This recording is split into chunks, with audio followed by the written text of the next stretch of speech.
Hello दोस्तों, आज हम बात करने वाले हैं सेंटेंस के बारे में। ये मेरा पहला फुल वॉइस ओवर वीडियो है, तो आज थोड़ा नर्वस हूँ। लेकिन हाँ, आज मैं नया टॉपिक लेके आया हूँ आप सभी के लिए। वो है इंग्लिश में सेंटेंस के बारे में। सेंटेंस क्या होते हैं? नॉर्मली हम सभी जानते हैं जो सेंटेंस होते हैं वो दो या दो से अधिक वर्ड्स का एक कॉम्बिनेशन होता है। कई बार इसमें सिर्फ दो वर्ड्स ही होते हैं, तो ये कॉम्बिनेशन ऑफ वर्ड्स है। तो हम आप एक्सप्लेन कर सकते हैं ये सेंटेंस होते हैं वो कॉम्बिनेशन ऑफ वर्ड्स।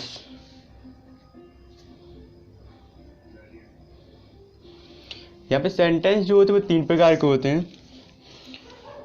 आपको मैं बहुत ही सिंपल लैंग्वेज समझाने की कोशिश कर रहा हूँ। आई होप कि आप सभी को अंडरस्टैंडिंग रहे।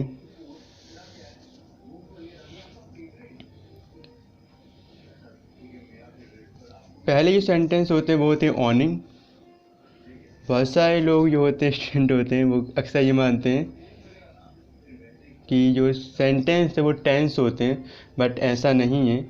सेंटेंस तीन प्रकार के होते हैं। तो यहाँ पे सेंटेंस आर थ्री टाइप,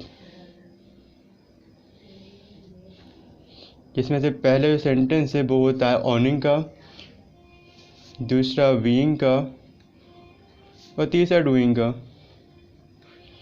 जो टेंस होते हैं वो हमारे डूइंग में आते हैं। आई होप कि आप लोगों को एक्सप्लेन हो चुका होगा कि ऑनिंग क्या है, बीइंग जो टेंस है वो डूइंग में आते हैं। अब बीइंग का होता है कि सब्जेक्ट के पास कुछ होना, सब्जेक्ट के पास कुछ होना। मैं यहाँ पे सब्जेक्ट के लिए SUV से एक्सप्लेन करूँगा। सो आई होप कि आपको ये समझ में आ जाएगा। जैसे कि सब्जेक्ट के पास कुछ होना, यहाँ पे सब्जेक्ट, सॉरी दोस्तों, आई एम सॉरी, एक्चुअली जो बीइंग होता है उसमें रहता है कि सब्जेक्ट के पास में सब्जेक्ट का कुछ होना, वो होता है बीइंग। सब्जेक्ट का कुछ होना। एक्चुअली मुझे इसे पढ़े हुए लगभग 5-6 साल हो चुके। थोड़ा मिसअंडरस्टैंडिंग हो सकती है, बट आई एम श्योर कि आपको यहाँ पे कोई भी प्रॉब्लम नहीं होगी और ये आपको यूज़फुल होगा। और आप मुझे भरोसा रखें, इसमें आपको कोई गलत नहीं होगा। और ऑनिंग होता है जो वो होता है सब्जेक्ट के पास कुछ होना।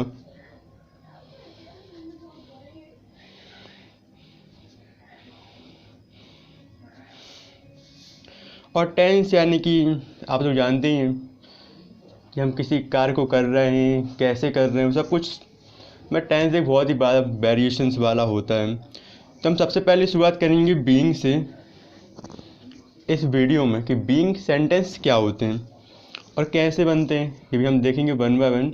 और फ्रेंड्स, मैं इस वीडियो को ज़्यादा बड़ा नहीं बनाऊंगा, तो लगभग 5 मिनट का ये वीडियो होगा, या थोड़ा सा ज़्यादा बड़ा हो सकता है, इससे ज़्यादा बड़ा नहीं होगा। तो फ्रेंड्स, जब हमारा बीइंग स्टार्ट हम कर रहे हैं आज। और बीइंग का मैं बता चुका हूँ आपको, सब्जेक्ट के पास कुछ होना, सॉरी सब्जेक्ट का कुछ होना, सब्जेक्ट का कुछ होना। अब यहाँ पर सब्जेक्ट के पास बहुत, सब्जेक्ट का कुछ भी हो सकता है, भाई सब्जेक्ट है। तो मैं आपको बता सकता हूँ यहाँ पे, जैसे कि डॉक्टर है, सब्जेक्ट डॉक्टर हो सकता है। इंजीनियर है, सब्जेक्ट इंजीनियर भी हो सकता है। सब्जेक्ट लेबर भी हो सकता है। और आप कहें तो सब्जेक्ट जो है वो पुलिस ऑफिसर भी हो सकता है, एक कलेक्टर भी हो सकता है। तो सब्जेक्ट मतलब कि बहुत वेरिएशन है सब्जेक्ट का होने में कुछ भी। और यहाँ पे बनेगा कैसे, जैसे कि हम यहाँ पे एग्जाम्पल ले लेते हैं। एग्जाम्पल, और फ्रेंड्स आपको एक बात बता दूँ इंग्लिश में, कि फिलहाल बाद में थोड़ी लेट बताऊँगा वीडियो के एंड में, कि जो एग्जाम्पल हम यहाँ पे ले रहे हैं, जैसे कि वह डॉक्टर है, वह डॉक्टर है। तो ये बहुत ही सिंपल है कि जो वह डॉक्टर है, यदि हम इस डॉक्टर को देखें तो वह जो होता है, इसको हम समझाते हैं ही से। ही एज है तो है के लिए हम ए से दर्शाएंगे। और डॉक्टर एन, डॉक्टर होता है ही इज डॉक्टर।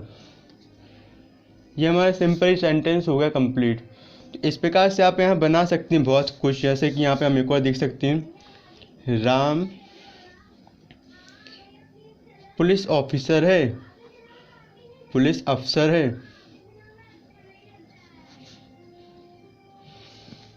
यहाँ पे लिख सकते हैं Ram is a police officer.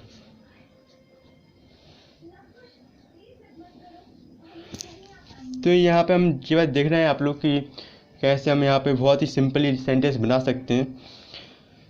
अच्छा दोस्तों, आप लोग एक क्वेश्चन मेरे पास कि जो ऑक्सफोर्ड डिक्शनरी आती है इंग्लिश की, वो बेस्ट मानी जाती है नॉर्मली, बट ऐसा नहीं है कि आप उसी से पढ़ें, और भी डिक्शनरी आप उनका यूज भी कर सकते हैं, जैसे सहानी बर्बल होती है वो भी आती है। तो मैं यहाँ पे आपको ऑक्सफोर्ड की एक स्पेशलिटी बताता हूँ। जो एग्जाम्पल हम यहाँ पर लिखते हैं तो एक बड़ा वर्ड होता है EXP लिखना, फिर वो डॉट लगाना। तो आप यहाँ पे चाहे तो I.E का यूज भी कर सकते हैं। एक्चुअली I और .E जो होता है उसका मीन होता है फॉर एग्जाम्पल। फॉर एग्जाम्पल आप चाहें तो इस बात को ऑक्सफोर्ड डिक्शनरी में स्टार्ट में देख सकते हो, लिखा रहता है क्लियरली शॉर्ट वर्ड के तौर पर। अगर आपने मेरी पुरानी वीडियोस देखी हो सिनॉप्सिस वाली, तो उसमें भी मैं नॉर्मली IE का ही यूज करता हूँ, जो आपको मैं बता रहा हूँ। तो फ्रेंड्स, आते हैं अपनी वीडियो फिर से। तो आप देख सकते हैं यहाँ पर कि बीइंग जो है वो क्या है, या फिर राम क्या पुलिस ऑफिसर है। अब यहाँ पे हम क्या यूज़ करें, तो WH वर्ड वाला सेक्टर यहाँ पे यूज हो जाए, वो मैं आपको बाद में बताऊँगा ज़रा वीडियो में। तो आई होप कि ये वीडियो आपको अच्छा लगा हो, और आपको नेक्स्ट वीडियो हम बात करेंगे ऑनिंग सेंटेंस के बारे में, और देन टेंस यानी डूइंग सेंटेंस के बारे में। अच्छा दोस्तों, यहाँ पे डॉक्टर है, यहाँ पे पुलिस है, और वर्तमान काल की बात हो रही है। तो इज, अगर वर्तमान काल की बात हो, यहाँ पर वर्तमान समय की बात हो,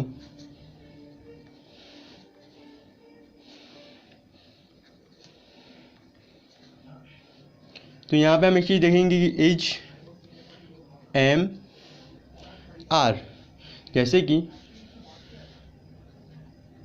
आमा डॉक्टर,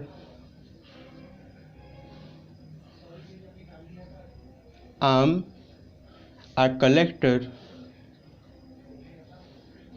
सॉरी फ्रेंड्स, मैं यहाँ पे थोड़ा कर्सिव हैंड राइटिंग थोड़ी मेरी ओवर जा रही है, जो कि नॉर्मली लिखने की आदत है। मैं ट्राई करूँगा कि आपको सेपरेट वर्ड्स लिखूँ, ताकि आप लोगों को बहुत कुछ आसानी समझ में आ सके।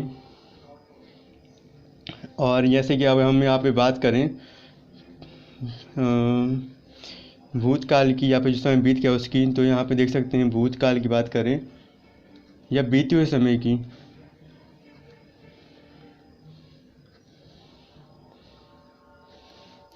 तो यहाँ पे वाज और वेयर का यूज करते हैं। वेयर को बहुत सी जगह वर्ब पढ़ा जाता है, तो आप ज़्यादा कन्फ्यूज ना करें। जैसे कि Ram was a police officer, Ram was a police officer. और आप लोगों पे होमवर्क है फ्रेंड्स, के लिए आप लोग को इसकी हिंदी लिखकर, जो मैंने यहाँ इंग्लिश सेंटेंस लिखी, हिंदी नहीं लिखी, उनकी हिंदी लिखकर मुझे भेजनी होगी मेरी मेल ID पर, या फिर मेरी डिस्क्रिप्शन या फिर कमेंट बॉक्स में। ये हमारी वर्तमान काल की बात हो गई, ये हो गई भूतकाल की बात। भविष्य काल की बात हुई तो क्या होगा, कोई गैस करेंगे आप लोग? ठीक है, आपको भविष्य काल में बताइए भविष्य काल में क्या होता है। भविष्य काल में हम यूज करते हैं भविष्य काल।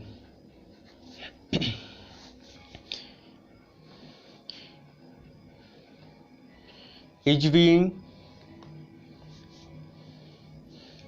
Are being, am being.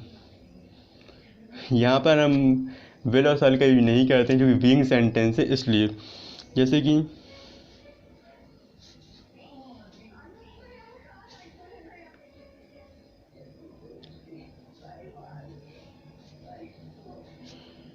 Ram is being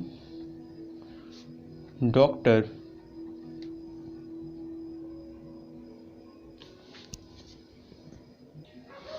तो दोस्तों इस प्रकार से हम इन्हें बना लेंगे। जैसे हम देख सकते हैं यहाँ पे Ram is being doctor, Ram is being a doctor, जैसे कि दे आर बीइंग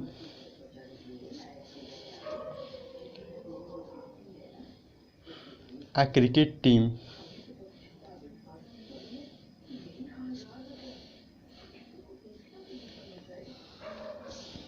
और यहाँ पे आपको और एग्जांपल मिल सकते हैं जैसे कि I am being I am being a collector.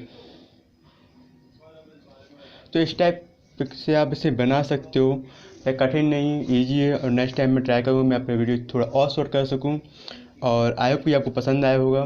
And thank you very much. या आप चैनल पर नए हो, चैनल सब्सक्राइब जरूर करें। और नेक्स्ट सेंटेंस हम बात करेंगे ऑनिंग टेंस की। जैसे हमको पता है कि सब्जेक्ट के पास कुछ होता है, तो प्लीज़ मेरे चैनल सब्सक्राइब जरूर करें। Thank you very much and wish you all the best for your upcoming examinations.